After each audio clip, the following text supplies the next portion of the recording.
Hello students, मैं doctor RP Singh देव। आज का टॉपिक डीएनए को पैकेजिंग करना है। सबसे पहले शिवरात्रि की आपको बहुत बहुत शुभकामना। मैं अपनी साइड से आपको शुभकामना देता हूं और बड़ी इंपॉर्टेंट सी बात बताऊं क्योंकि शिव को मैं भी बहुत मानता हूं। तो एक बात मैं आपसे कहूँगा कि शिव को ना पढ़िए मत, शिव को पढ़िए मत, शिव को सुनिए मत, शिव को देखिए मत, शिव को फील करो। Are you getting my point? सुनिए मत, देखिए मत और बोलिए मत। शिव को आप फील कीजिए। जब शिव आपको फील होंगे तब महाशिवरात्रि, शिवरात्रि 12 का 12 महीने और सारे दिन आपकी शिवरात्रि होगी।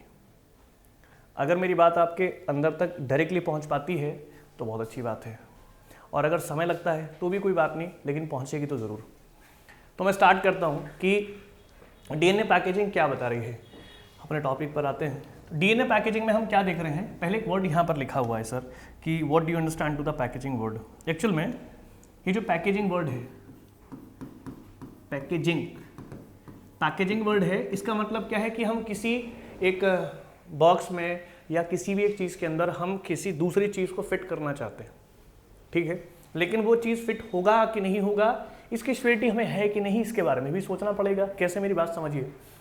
मान लीजिए कि आपके पास एक रूम है, मान लीजिए आपके पास एक रूम है, इसे मैं एक रूम कह देता हूँ। जैसे मैं इसे अपना स्टूडियो कह दूँ, जैसे मैं इसे स्टूडियो कह दूँ। मान लीजिए हमारे पास स्टूडियो है ही, तो इस स्टूडियो के अंदर ये सारी चीज़ें रखी हैं। सोफ़ा रखा है, हाँ, लैपटॉप रखे हैं, ये पोडियम है, ये भी है, पानी का जार है, ट्यूबलाइट्स लगा बहुत सारा 12-14।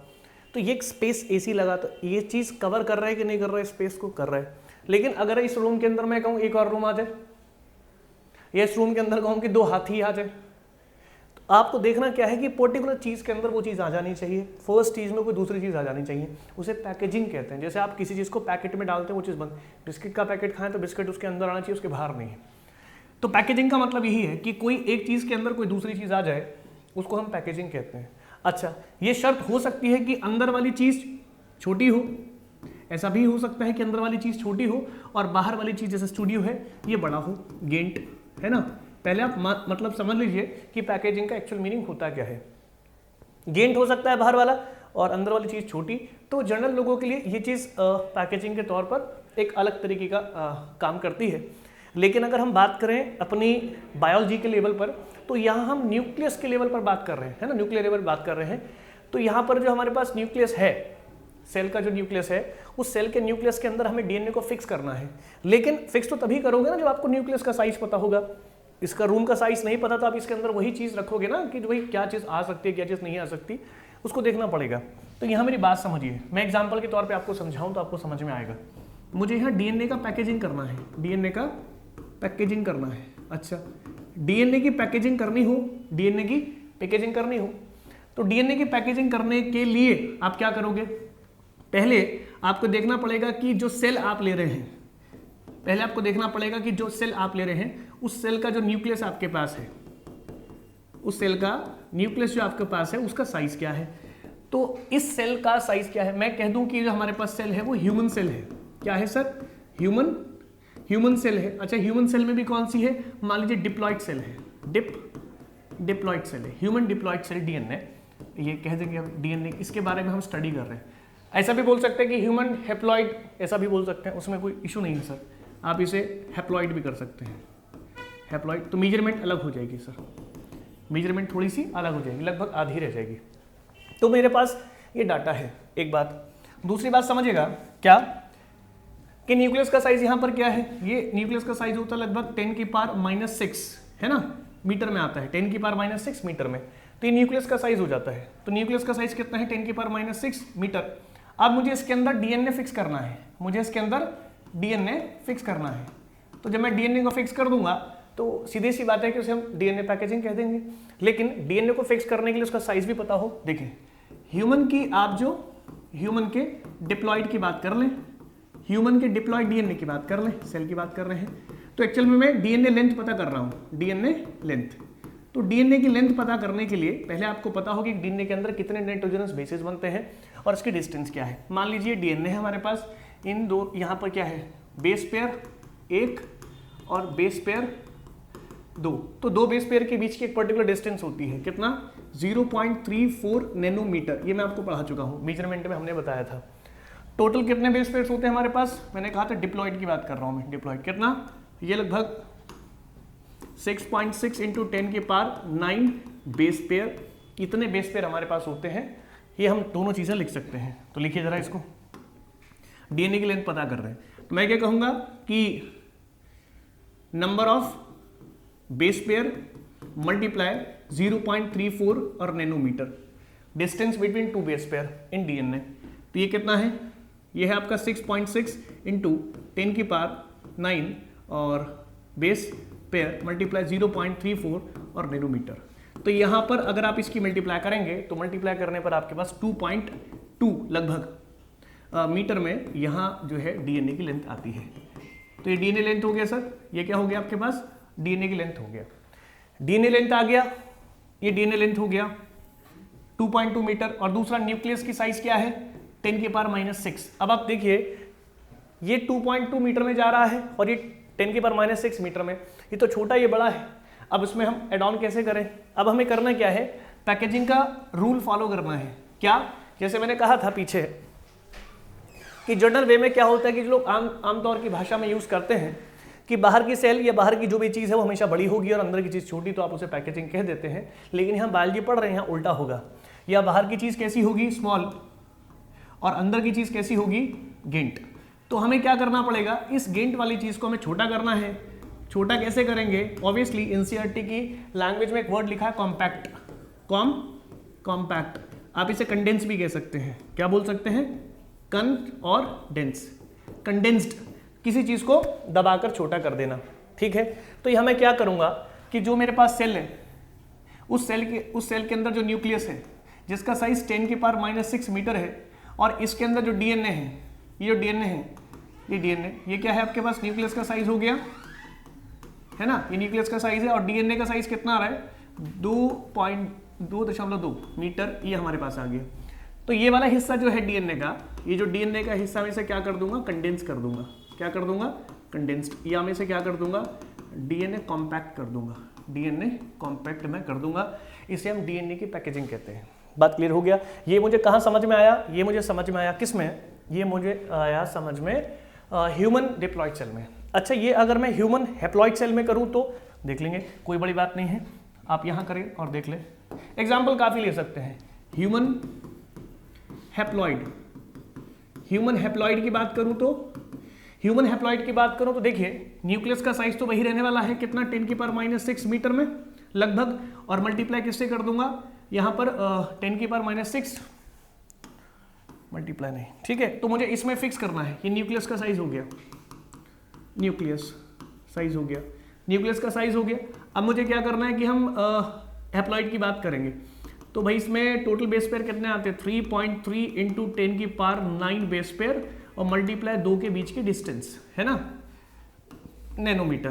तो ये कितना होगा, ये लगभग सर इसका हाफ करीब रह जाएगा, इसका जो पीछे आया तो उसको मल्टीप्लाई करें और आप देख लें तो आपको पता चल जाएगा कि भाई इसकी मीटर में वैल्यू कितनी है। तो भाई जो भी इसकी वैल्यू होगी उसे सेल में उठाकर, न्यूक्लियस में उठाकर आप डाल दें तो कंडेंस हो गया। एक तरीके से समझ में आ गया। दो बातें हमें यहाँ समझ में आ गई। इसको हम ई कोलाई के सेक्टर पर भी देख सकते हैं। देखिए ई कोलाई में क्या है, आ रही होगी ना बात समझ में। ई कोलाई, ई कोलाई क्या है, बैक्टीरिया है, बैक्टीरिया। अच्छा, यहाँ से आपको एक बात और समझ में आई होगी कि यहाँ आप ह्यूमन की जब बात कर रहे हैं तो डेफिनेटली आप यूकैरियोट की बात कर रहे हैं। किसकी बात कर रहे हैं, यूकैरियोट्स। अभी आपको देखना भी है कि डीएनए किस तरीके से ओवरलैप किया जाता है हिस्टोन प्रोटीन के ऊपर। दो तरीके के प्रोटीन होते हैं लेकिन दोनों को बेसिक प्रोटीन ही कहा जाता है ना। बेसिक प्रोटीन का मतलब क्या है कि वो प्रोटीन पॉजिटिवली चार्ज होते हैं और डीएनए क्योंकि नेगेटिवली चार्ज होता है उसके ओवरलैपिंग में करता है। क्लियर हुआ, देख लो। अब इसके बाद क्या मैं बता रहा हूँ आपको कि ई कोलाई है। ई कोलाई अपना आप में क्या है, एक सेल है, लेकिन कैसी सेल है, बैक्टीरियल सेल है। कैसी है, बैक्टीरियल सेल है। अच्छा, ई कोलाई एक बैक्टीरियल सेल हो गया। इस बैक्टीरियल सेल का अपना खुद का एक साइज होता है। हाँ, इसका साइज होता है। इसका साइज कितना, लगभग 2 से 5 माइक्रोमीटर का रहता है, 2 to 5 माइक्रोन मीटर का। इसे हम 3 भी ले जा सकते हैं, 3 to 5 भी कह सकते हैं, 3 to 5 माइक्रोन मीटर में। ये साइज किसका हो गया, इसके सेल का। अब एक बात देख लें कि यहाँ जो है इसमें अपना खुद का इसका बेस पेयर देख लेंगे। भाई एक बात और बता दें, कोई भी सेल के डीएनए के दो बेस पेयर के बीच की जो डिस्टेंस होती है हमेशा कॉमन रहेगी 0.34 नैनोमीटर, और इसी को मल्टीप्लाई हम किससे कर देंगे, total number of base pair में। यहाँ कितना है 4.6 × 10⁶ बेस पेयर, इतने बेस पेयर हैं, तो 1.36 मिलीमीटर करीब इसका जो है मेजरमेंट आता है। तो ये डीएनए की लेंथ हो गया, डीएनए का लेंथ हो गया सर ये, ठीक है। This one is the length of DNA of bacterial cell. Clear हो गया। अब मैं क्या करूंगा, यही साइज उठाकर इस 2 से 5 माइक्रोन में सेट कर दूंगा। तो जितने भी आपको सेल सामने दिखाई देते हैं कि वो प्रोकैरियोट है कि यूकैरियोट है, ये कैसा है, प्रोकैरियोट, प्रोकैरियोट, तो ये प्रोकैरियोट हो गया। बात क्लियर हो गया, हाँ बिल्कुल क्लियर हो गया। अच्छा एक बात और समझ लें जो अपने आप में इंपॉर्टेंट, इतनी बात तो क्लियर हो गया, ठीक है। अब एक बात और बता दूं मैं, देखिए यही बता दें सर, यही कर देते हैं ना, हमारे पास स्पेस है।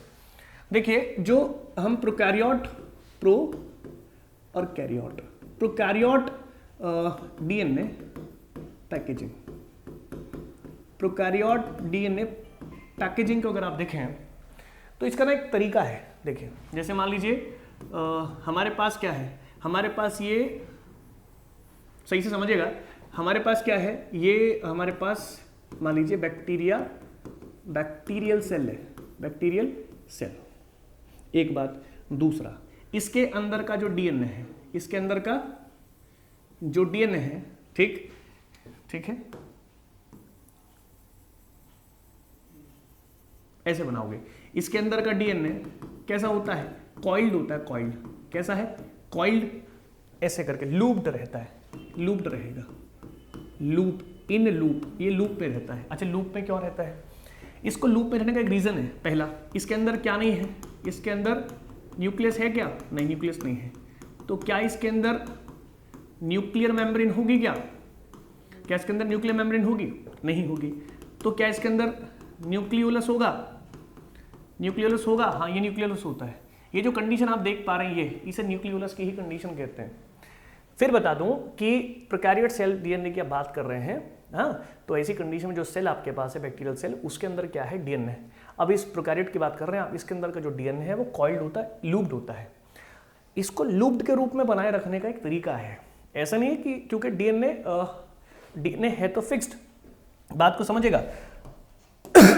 यहाँ कॉइल तो है, अच्छा ऐसा नहीं है कि फ्रीली मूव, फ्रीली है, मतलब फ्रीली कह सकते हैं कि फ्रीली फिक्स्ड है, फ्रीली फिक्स्ड ना, ऐसा नहीं है, फ्रीली फिक्स्ड नहीं है, ये फ्रीली फिक्स्ड नहीं है। मतलब ऐसा नहीं कि पूरी सेल में कहीं भी ये सेट हो जाएगा। एक्चुअल में न्यूक्लियोलस के कंट्रोल में रहता है, इस हिस्से को हम न्यूक्लियोलस कह देंगे।